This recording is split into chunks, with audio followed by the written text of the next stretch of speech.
Hello friends, आज हम discuss करेंगे एक्टिविटी एंड एक्टिविटी कोफिशिएंट के बारे में। देखिए, इलेक्ट्रोलाइटिक सॉल्यूशंस की बात करें तो इसके लिए जी.एन. ल्यूइस ने मोलर कंसंट्रेशन की जगह पर एक्टिविटी का यूज किया था।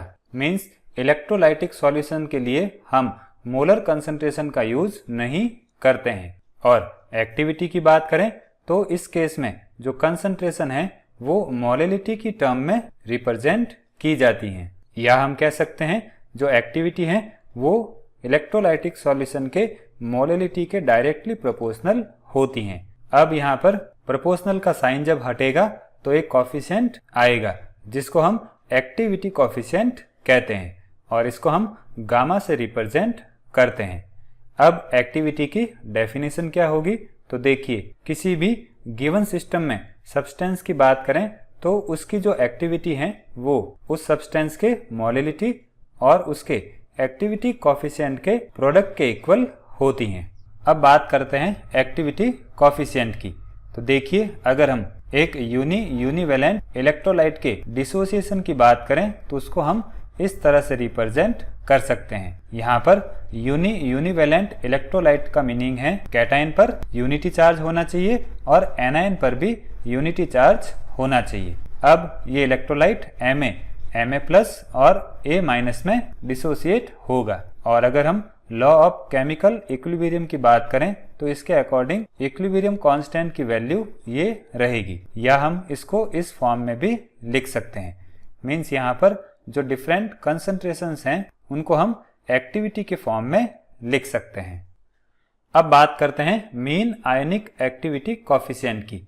तो देखिए, अगर हम किसी भी सॉल्यूशन की बात करें तो उसमें एक जैसे आयंस प्रेजेंट नहीं होते हैं।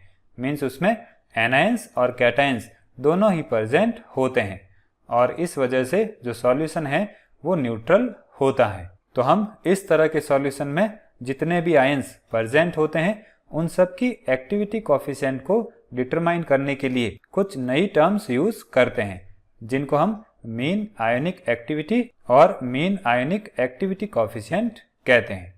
अब इसको समझने के लिए हम एक यूनिवैलेंट इलेक्ट्रोलाइट का एग्जाम्पल लेते हैं जो कि कुछ इस तरह से डिसोसिएट होता है।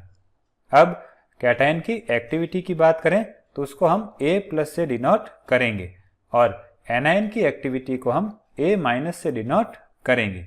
अब एक्टिविटी की बात करें तो उसको हम A से डिनोट करेंगे और मीन आयनिक एक्टिविटी को हम A प्लस माइनस से रिप्रेजेंट करेंगे। तो इस तरह से हम किसी भी सॉल्यूशन की जो एक्टिविटी है उसको इस तरह से लिख सकते हैं। मीन्स A जो है वो कैटायन की एक्टिविटी और एनायन की एक्टिविटी के प्रोडक्ट के इक्वल हो जाएगी, या इसको हम इस तरह से भी लिख सकते हैं। अब अगर हम किसी दूसरे इलेक्ट्रोलाइट की बात करें जिसको हम MxAy से रिप्रेजेंट करते हैं तो उसका आयोनाइजेशन कुछ इस तरह से होगा और इसके लिए एक्टिविटी और मीन एक्टिविटी को हम कुछ इस तरह से लिख सकते हैं। देखिए, यहाँ पर जो x और y हैं उसको हम यहाँ पर पावर के फॉर्म में लिख देंगे, या इसको हम इस तरह से भी लिख सकते हैं। अब देखिए, अगर MxAy इलेक्ट्रोलाइट की इनिशियल कंसंट्रेशन मोलैलिटी की टर्म में स्मॉल m है तो उस केस में M प्लस और A माइनस आयंस की जो कंसंट्रेशंस हैं वो XM और YM मोलैलिटी की टर्म में हो जाएगी। अब अगर हम इस रिलेशन का यूज करें तो इक्वेशन 5 को हम इस फॉर्म में लिख सकते हैं। देखिए, यहाँ पर हम A प्लस की जगह X गामा प्लस M लिखेंगे और इस पर पावर आ जाएगी X, और A माइनस की जगह हम Y गामा माइनस M लिखेंगे और इसकी पावर आ जाएगी Y। अब यहाँ पर इस इक्वेशन में जब ब्रैकेट ओपन करते हैं तो इसको हम इस फॉर्मेट में लिखेंगे, या अगर हम गामा को साथ में लिखते हैं तो ये इक्वेशन इस तरह से हो जाएगी और ये हो जाएगी इक्वेशन नंबर 6। अब इस इक्वेशन में जो गामा प्लस माइनस हैं उसको हम मीन मोलल आयनिक एक्टिविटी कोफिशिएंट या सिंपली मीन एक्टिविटी कोफिशिएंट कहते हैं और इसको हम इस तरह से लिख सकते हैं। अब अगर हम A को एक्सपेरिमेंटली डिटरमाइन करते हैं तो उस केस में हम इक्वेशन 7 की हेल्प से मीन एक्टिविटी कोफिशिएंट को इजीली कैलकुलेट कर सकते हैं।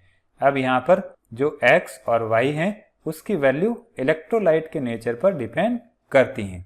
अब ये कैसे होता है, तो इसके लिए हम KCl का एग्जाम्पल लेते हैं। देखिए KCl का जब डिसोसिएशन होगा तो K+ और Cl- आयन बनेंगे।